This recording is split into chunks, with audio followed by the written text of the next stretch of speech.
It's time to put 2022 in the rearview mirror.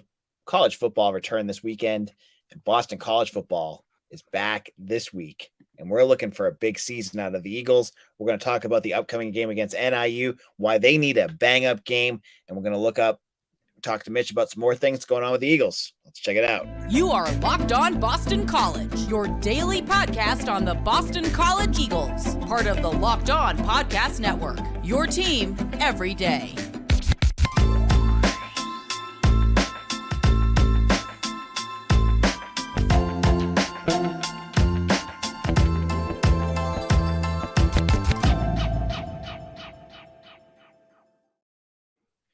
Hello and welcome. This is Locked On Boston College. I'm your host, AJ Black, publisher of Eagle Insider, part of the 247 network. Today's episode is brought to you by Gametime. Download the Gametime app, create an account, and use code LOCKEDONCollege for $20 off your first purchase. We are out of the dark ages here, folks. College football returned this weekend. We watched any game that we could get our hands on to get into some of that action, whether it was UMass and New Mexico State or San Jose State and USC, or even the game over in Ireland, right? Now that the week 0 games are in the books, it's time to look at week 1. Boston College is kicking off their season. And to get ourselves going here, who better to have on the show than Mitch Wolfe? Mitch, it's good to have you on. What's going on? Oh, nothing much. Just recovering from watching some very weird football in week 0, which again still bewilders me that week 0 is a concept that we have to live through every year. I know, and it's perfect for the degenerates out there that just can't get enough college football, that you'll just sit there and watch whatever's on there, and you find something to enjoy about it. I was watching UMass football and enjoy watching. They were on, and I was wrong. They were on the big main ESPN channel, so good for them. And they've got I think it was their first road FBS win since 2018, and I think the stat they said was their first FBS opener win since 1984. So good for them. And good for Don Brown. He's a good guy. I'm glad to see he's doing well. Mm-hmm. We're not here to talk about UMass football. We're here to talk about BC. And the Eagles are going to host the NIU Huskies, a team they last played in 2017, I believe it was. Yes. And they're 2-0 against NIU. And this is the final game of their series, but this is a big game. This is a big game for BC because, as I've said on past episodes, they need to have a statement win here. They need to be able to go out there and put the Huskies down and show that this is not the same team as 2022, that they're physical, that they're doing all those things. Mitch, what are your thoughts heading into this week? I really couldn't agree more. I do think they really need the statement win here just to, serve as a mouthwash to rinse out any bad taste about last year. I think that's what fans are really clamoring for. I think, like you said, if this game is close in the fourth quarter, even if BC, does pull away in the final minutes, I think fans are going to be, upset or, concerned about how the rest of the season is going to go because, NIU they're kind of for a MAC team, they have a pretty strong brand, but they're coming off a 3-9 season as well. And somewhat similar to BC, they had a lot of injuries. They were at the quarterback position mostly. They started, I think, 4 different quarterbacks. So this year, they're hoping, kind of like how BC is hoping with their offensive line, they don't have those kind of issues. But even though they are a decent MAC team, they are still a MAC team, and they lost a good amount in the transfer portal. They did their best to replenish it, but I still think they lost more than they gained. So, BC has a significant talent advantage here, pretty much across the board. I think they have the upper hand at every positional matchup you can find. So it's just a matter of getting out there and proving what's on paper to be real in real life. I keep going back to it. What am I missing though? What is it about BC that is going to make this hard? Because, as much as every year you go in and hope springs eternal, that you're feeling great about your program, you're feeling great. This is going to be the year that they win 8 or 9 games. And every year it just seems like there's something that could catch them napping. Is there anything that you've noticed about NIU where it's like last year with Rutgers? I don't even know if Rutgers did anything other than that last drive where they ran the ball up BC's throat. But does NIU have anything that you look at and go, ooh, this could cause problems for the Eagles? In terms of schematic, in terms of players, into individual players, I would probably say no. In terms of schematic advantage, not particularly. They are a very run-heavy team. Their head coach Thomas Hammock is a former NIU running back, so he wants to run the ball. They really love running the ball outside, mostly outside zone, but they also do some pin and pull stuff where they'll pull interior linemen and pull them outside to reset the line of scrimmage further the outside and get running to the edge. But that strategy, I feel like, it works better when you're operating against teams with similar talent or lesser talent because you have the speed to get to the edge. When you're facing a team with allegedly superior speed and athleticism, don't necessarily want to do that because they can beat you to the edge. They do have a pretty decently strong returning offensive line. I think they return, all 5 starters, then one guy who was kind of a swingman. He played all over the line. So they've got a decently strong offensive line. Again, the quarterback position is a question mark, but they really don't have a lot of skill talent on offense. On defense, they were not super good. They were installing a new scheme, so that might have been part of it, but they also lost 2 of their best players, one just to graduation, one to the transfer portal. Their defensive line is decently strong, and I think that's the matchup to watch in this game because even though, again, BC's offensive line did get replenished, they have a good amount of talent there, but obviously with guys like Christian Mahogany, Kyle Hergel, but their defensive tackles are really strong. James Esther and Devontae O'Malley are the 2 guys to watch. They're very good at getting in the backfield, but they are smaller a bit. So, if BC can basically get their hands on them, I think they can win that matchup with strength. The one thing about BC that concerns me with this matchup, and I'm sure this is going to be triggering for a lot of BC fans, is special teams because we've talked ad nauseum about almost every other position group on this team. We haven't really discussed special teams a lot. And as of right now, we know there's a kicker competition going on. The punter is it's his second year. He played a little bit last year, but mostly situationally. So, you don't really know who's going to be doing the kicking game. So, and obviously that's an aspect of football that has really hurt BC in the past. So if that presents itself poorly for BC, that could obviously affect the outcome of this game. Yeah, and I saw the Rivals dude, Kevin Stone, saying that he thinks that the WPI transfer could be the punter. I'm not going to go down that road, but I do worry about the punting situation too. When you have Sam Kendati, an Aussie rules punter, who I think he only did like situational punts after around the it was essentially if BC had a short field and they needed to place it. So essentially they're not trying for distance. So if BC does I'm not saying, they're going to go 3 and out all the time. Every offense has, one drive where it just doesn't get off the ground and they have to punt from their own 25. How far is that kick going? And, he's obviously had the whole offseason to work out, get stronger. His body's growing, as a younger player. So, maybe he's got the deeper kicks in his bag. The guy they brought over from WPI, Lauren D. Laredo, I think his name is. He's a much bigger guy. He's that 6'4", 230-pound size punter.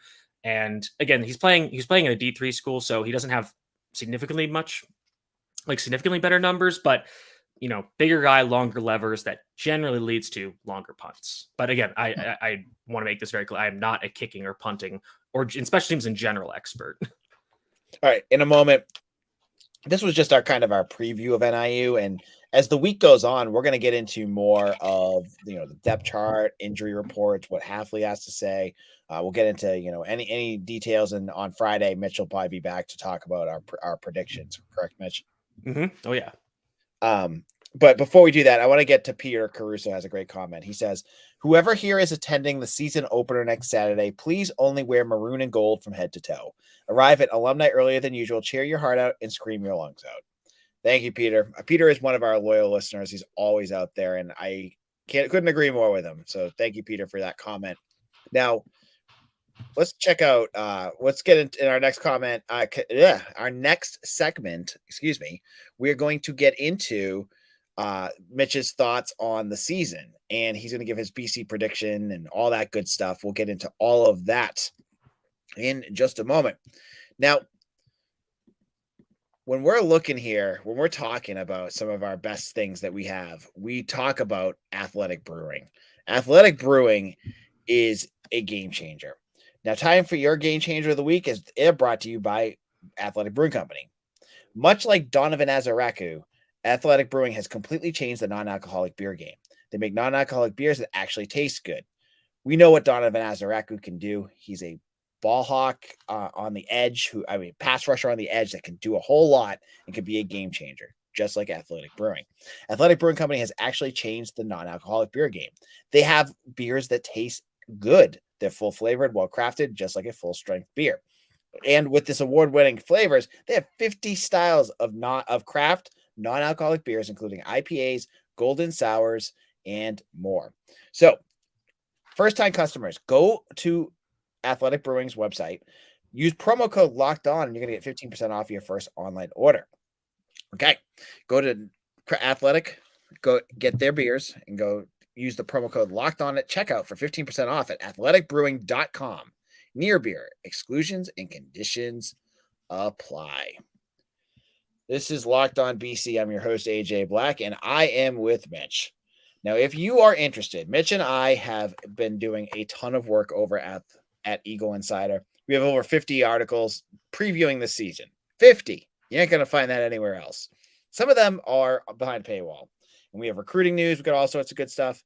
The paywall, I call it a paywall, but it really, you're paying about $4.50 a month right now if you get the 50% off deal at Eagle Insider. Come on over, be a subscriber. It's the easiest money and the best spent money that you're going to ever do. It's less than a cup of coffee a month, and you're getting all the great BC news and info that you need.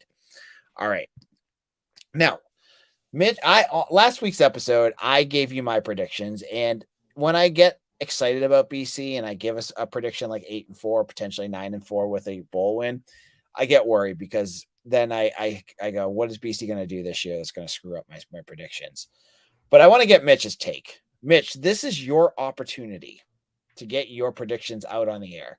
Let's hear what you have to think about this season. You don't have to go game by game, but just give us your thoughts.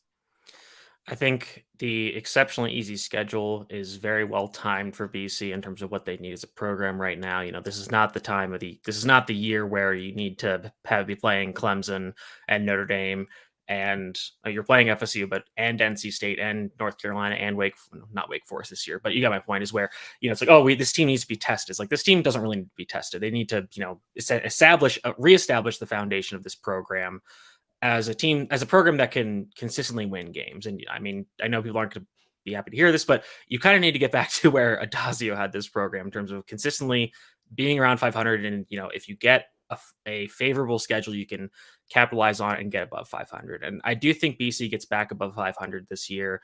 On the website, I said 7-5, but that could easily swing to 8-4, maybe even higher if things break their way. You've got some weird opponents like this year, like Louisville, who I know you talked about it. It's just hard to predict that team because there's so many new pieces that you just don't know what's going on. The portal is very volatile. And even the BC Louisville games are always weird, except the time that Lamar Jackson hung 50 on them. But every other year, it's a weird game.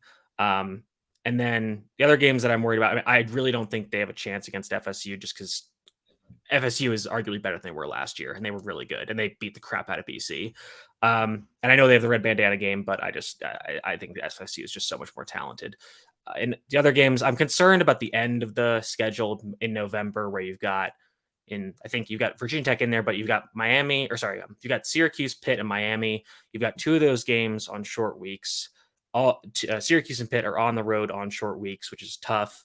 And those are going to be in weird environments. Going on the road at the Carrier Dome is always weird, or whatever it's called now. Going down to Pittsburgh in late November on a weeknight game is weird. And those teams, they're in transition, kind of both of them. But you've got variables that are constants. You've got Garrett Schrader and Rondae Gadsden, who are going to be good players that BC's going to have to figure out how to defend. And Pitt will always have a good defense as long as Pat Narduzzi is there.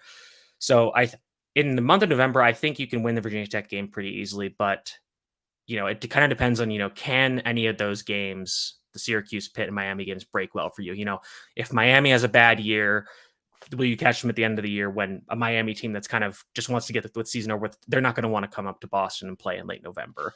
But if they're rolling and they have a lot to play for, and, they might, I'm not saying they're going to be playing for the playoff, but, playing for, a game that's much closer to New Year's, that's a different story. So I think I'm waffling between 8-4 and 7-5.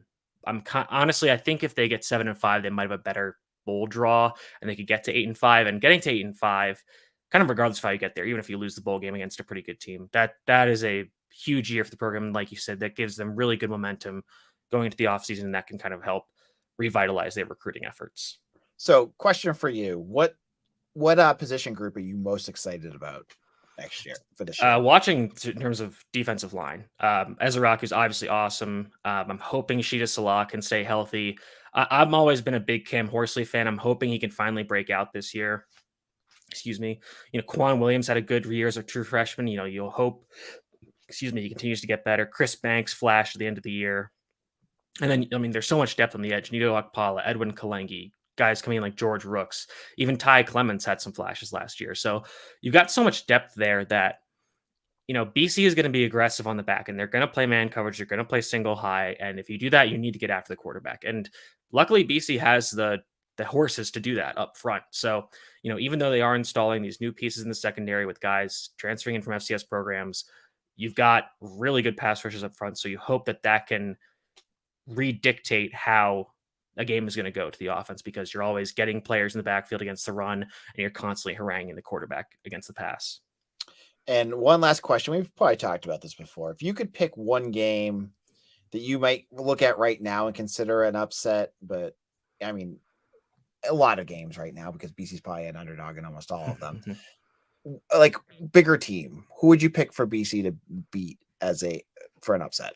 Probably Miami, because again, I think things could kind of break for them where by the time we get to that game, it might not be as big of an upset. But from a preseason standpoint, I think Miami is the most likely, just because of the timing of that game. And it is at home, and it is, in late November. So you've got some things going in your favor. I guess Louisville could be the upset too, because, I think, Josh Pate of 247 Sports said they could be a playoff team. They could win 10 games or something, which I think is insane, given that I think they've significantly downgraded the quarterback position. So, that could be an upset. And just because, I forget Louisville's early schedule. I think it's pretty easy, because I think they play Georgia Tech, an FCS team, and Indiana. So they could be 3-0 going into that game, and, maybe BC, they're like 25th and BC upsets them, which I'm not, again, I just don't really know what to do with that game, because Louisville's such a weird team. Yeah. So, any other last thoughts about this season that you want to pull out there? This is your last chance for season previews before we just really dive into NIU for the rest of this week.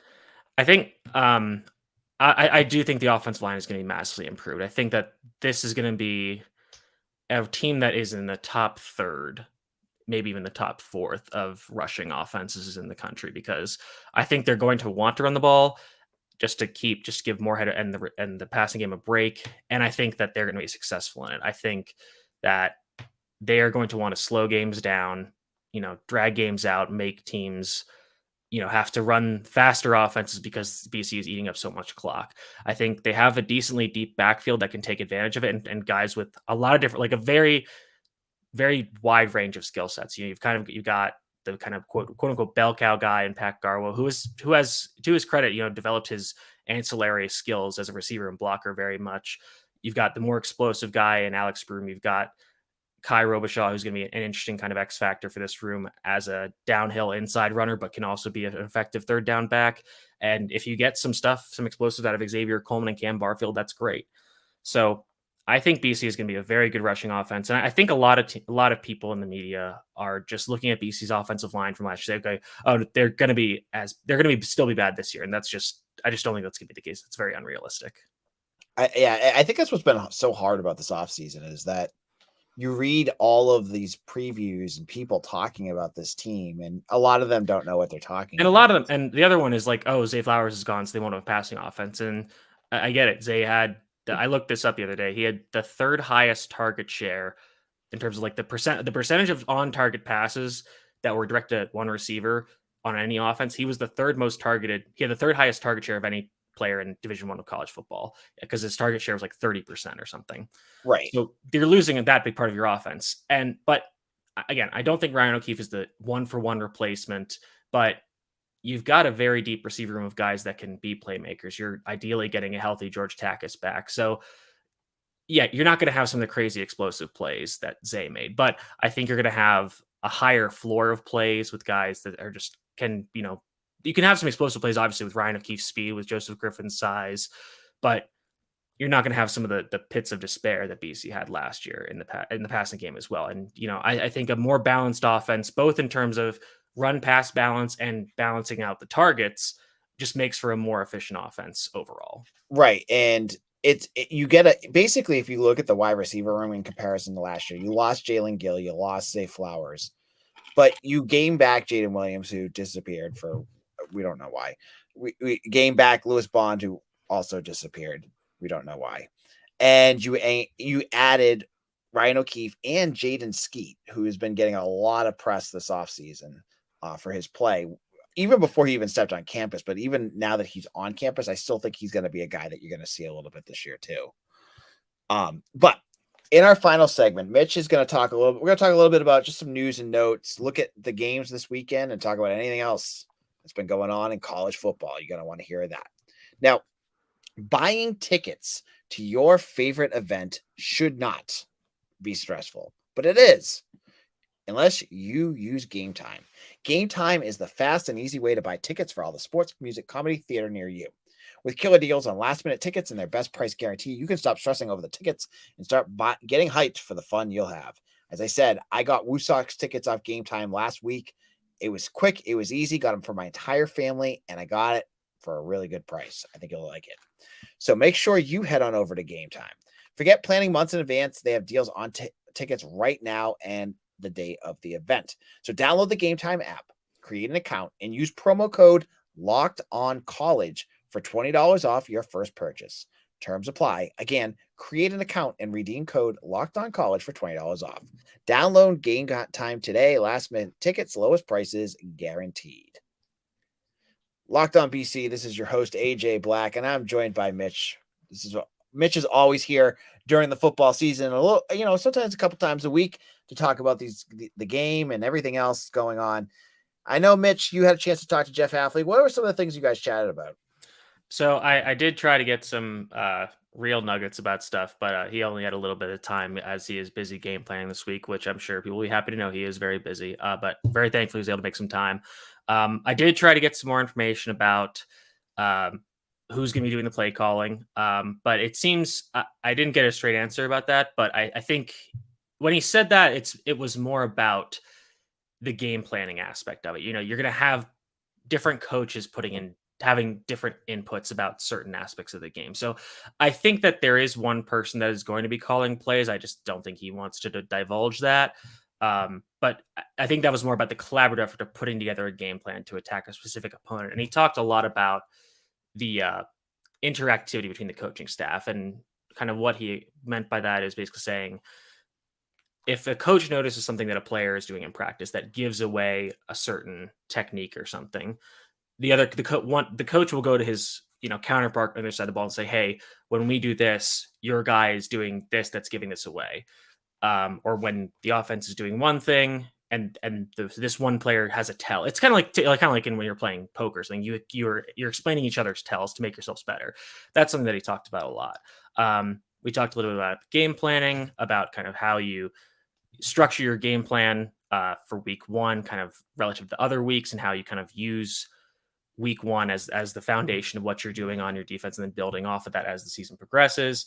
And then one thing that I really want to talk to him about was, given that he's been in the pro game and he's been in the college game for a long time, I wanted to ask him what his dream team secondary of players was. So essentially the 5 best players he's ever coached and for a secondary. So in this 5-man secondary, he's got 2 corners, 2 safeties, and a nickelback. And so his 2 corners were Darrell Revis and Richard Sherman. Kind of obvious, but very interesting because they are 2 very different players. His nickelback was Rondé Barber, just got inducted in the Hall of Fame. And his 2 safeties were Dante Whitner and Tashawn Gibson, who I believe are both the 49ers. He also mentioned Kawan Williams, who he coached at Pitt, recruited out of high school, and then had played for him in Cleveland and San Francisco, who, if you're a real NFL nerd and know all these names, Kawan Williams is one of those guys oh yeah, very underrated player who's like a slot only corner, but really, really good at what he does. So that was kind of a fun question that I wanted to ask him and got a very interesting answer to. That's cool. Yeah, we were trying to see if we could get an athlete on again, but he was, obviously he's busy as the season goes on. So if you have not already heard, Mitch and I had him on for 2 shows over the summer. Well, it's actually 1 show, but we spread it out over 2 shows. So go back and check that out if you want to. And now he's going to be busy, and we'll get to hear from him tomorrow for his introductory week press conference, and then the Zoom call on Wednesday. If anything pops up, I'm sure he's going to give some more updates on Bryce Steele and any other updates with the team, including the depth chart coming up. Now, Mitch, we kicked this off. We got a couple minutes left. Let's talk week 0. I started off my weekend by watching Notre Dame and Navy, and Notre Dame kicked the snot out of Navy. And that was all the trenches. I mean, they were just kicking the crap out of them in the trenches. But was there any games that you really enjoyed watching? I mean, it was hard to enjoy Notre Dame Navy, just because of, like you said, and Notre Dame is a really, like, in terms of draft prospects, Notre Dame is loaded with players in the offensive line. So that makes sense. They were able to roll over. I wanted to jump in on that too. They spent the whole time. Sam Hartman made some good plays, but the star of that game was that offensive line. It wasn't Sam Hartman. Yeah, well, Sam Hartman's the hot new quarterback, so what do you expect? Right, and granted, like, he made a good amount of plays, and yep. It was interesting to see, like, him actually, direct the offense, instead of, it seemed like the guys for Notre Dame last year were kind of just like hanging on for dear life. Right. So that was interesting it's kind of a shame what's going on with the service academies now, just because they can't really run the option as effectively as they'd want, because of some rule changes. And it's honestly a shame when Nate, something, right? Something to do with like chop blocking or something? Yeah, so now you can't chop block outside the tackle box, you can't cut block outside the tackle box, right? If you are an offensive lineman, so you can't pull outside the tackle box and cut block, which is a problem. But Navy's still running it, but obviously, like, you're limited in what you can do. And honestly, and it's also a shame what that organization did to run Ken Niumatalolo out of town. That was really kind of sad. Other games, the UMass New Mexico State game was just wild, just back and forth craziness. The Vanderbilt Hawaii game was pretty fun. That got delayed, and honestly, I was very happy it got delayed, because then there was kind of a nightcap game. Yeah. Because otherwise, all the games kind of met at the same time. The Ohio San Diego State game, I didn't watch that one as much, because Ohio is a really good quarterback, but he was coming back from an injury and he got knocked out early in the game, so Ohio couldn't really do anything. I'm curious to ask you this: did you take any notice of the new clock rules? I noticed it a little bit when I was watching the game, just the running clock, but other than that, not really. Yeah, I would say I didn't really notice it at the time, I'm lucky because my cable provider has the thing where you can hit last and it gives you like 5 channels to choose from. So I would do that to flip between games, but there were times where I would flip between 3 or 4 games, and every single one was on commercial. And yep. And I know the slate is smaller in week 0, but that was just insane. And I just think, it's really, and this is obviously, what's causing all the realignment issues. It's just all these programs, these colleges wanting more money, but it's just like, God, this is definitely like an old man yelling at cloud segment, but there are just so many commercials. They're just not, the ratio of of actual football to commercials is just way out of whack at this point. And it was so funny. I saw someone tweet about this, that baseball figured out how to make the game shorter and more manageable before college football figured this out. Which, like, honestly, like, I don't think anybody even wanted shorter college football games.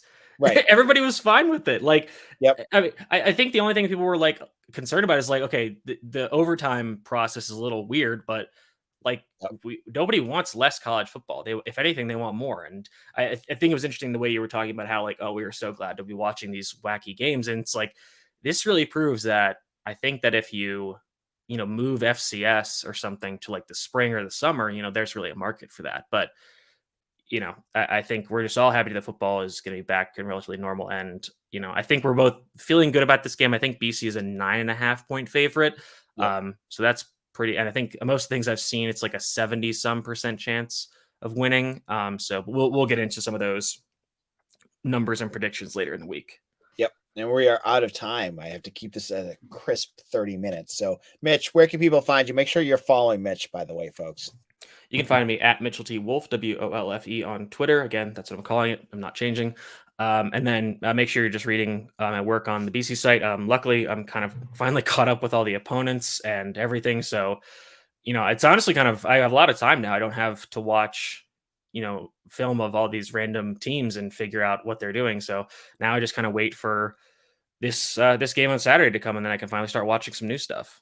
Awesome. Yeah, I can't wait. I can't wait for more, for more BC and like to really, as we said, to kind of knock this 2022 team off and get into something new. Because we have Mitch, me and you, we've spent over a year talking about that team, and it's time to move on.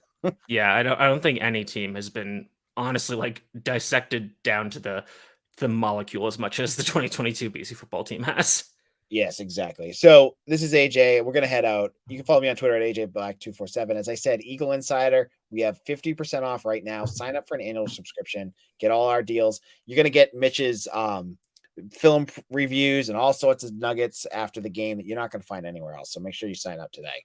All right, thank you, folks. We'll see y'all again soon. Take care.